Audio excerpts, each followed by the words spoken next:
El siguiente paso en la planificación del proyecto es determinar el presupuesto.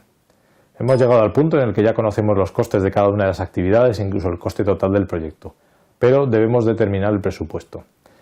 ¿Qué es lo que se pretende con la determinación del presupuesto? Pues se pretende generar un presupuesto detallado, que sume los costes estimados y las contingencias y conocer los requisitos de financiación. Las entradas son muchas de las conocidas ya anteriormente, la línea base del plan de gestión de costes, la línea base del alcance, la estimación de costes, etc. Con una serie de herramientas que vamos a utilizar obtenemos las salidas.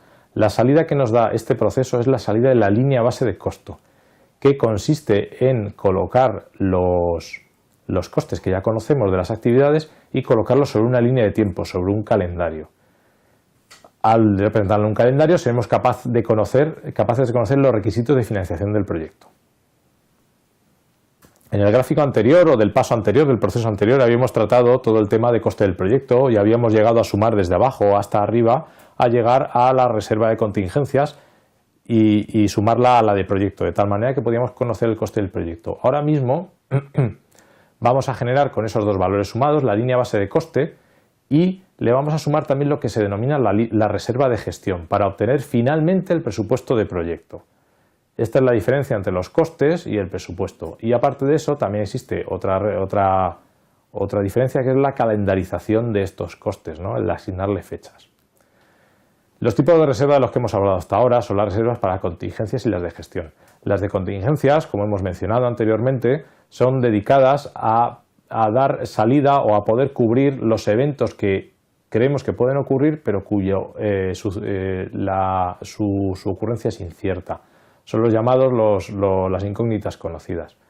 Sin embargo, puede ocurrir que haya incógnitas desconocidas, o sea, eventos que ni siquiera habíamos previsto y que tenían una probabilidad además desconocida y al final se materializan. Esto lo llamamos la reserva de gestión. La reserva de gestión es estimada y nunca forma parte de la línea base de coste. Generalmente el director de proyectos, para poder disponer de la reserva de gestión, necesita autoridad de entidades superiores a la que él suele tener. La línea base de coste lo que hace es representarnos en una curva que se denomina curva en S la expectativa de gasto en un proyecto distribuida en el tiempo. El propósito es medir la evolución y pronosticar los gastos y, por lo tanto, ser capaces de calcular la financiación necesaria. La diferencia, como he dicho antes, entre la línea base de coste y el presupuesto es que entre coste y presupuesto es que los costes determinan solo cantidades, ¿no? Cantidades que se asignan a actividades o que se asignan a capítulos o cuentas de control, mientras que el presupuesto muestra esas cantidades representadas en el tiempo y por eso nos da lugar a una curva, que es la curva de la S. Claro, una vez representada la curva de la S podemos establecer los requisitos de financiación. Se derivan de la línea base de coste y tendremos requisitos totales, que será el completo total, el de final de proyecto, cuánta financiación habremos necesitado, y por otro lado están los periódicos.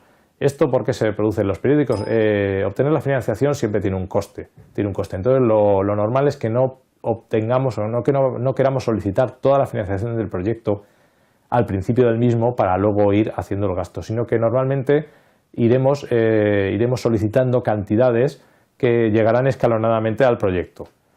Los fondos necesarios finalmente, a final del proyecto, serán los que dan la línea base de coste más la reserva de gestión. La representación es la que se ve en la siguiente transparencia. Se ve ahí un gráfico en el cual vemos en una línea trazada negra oscura la línea base de coste, que es cómo creemos nosotros que vamos a ir incurriendo en los costes a lo largo del proyecto según la programación que tenemos y según el coste que hemos previsto para cada actividad.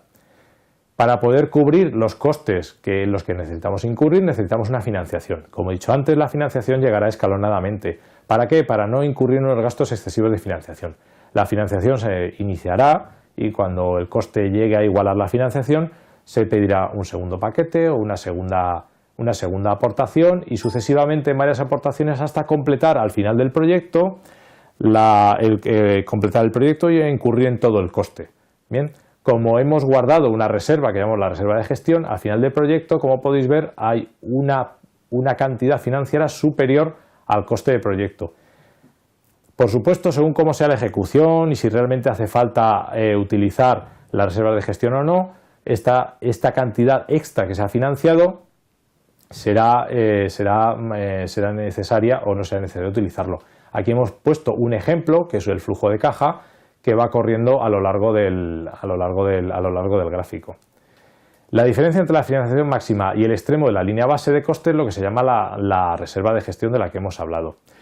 Y los fondos necesarios, como he dicho anteriormente, los fondos totales necesarios para ejecutar el proyecto serán los correspondientes a la línea base de coste más la reserva de gestión que hemos previsto para esas incógnitas que ni siquiera somos capaces de anticipar que pueden ocurrir. El total de esta suma de estos dos sumandos nos da el presupuesto, lo que se denomina el presupuesto del proyecto. Como he dicho antes, la línea base de costes, la reserva de gestión no se contempla, pero sí que esta reserva de gestión entra a contar a la hora de valorar el proyecto. Y un tema muy importante que también he mencionado anteriormente es la necesidad de financiación, que se programará escalonadamente según se proyecta el avance del proyecto, de tal manera que siempre tengamos financiación suficiente, pero nunca excesiva para incurrir en unos gastos financieros innecesarios.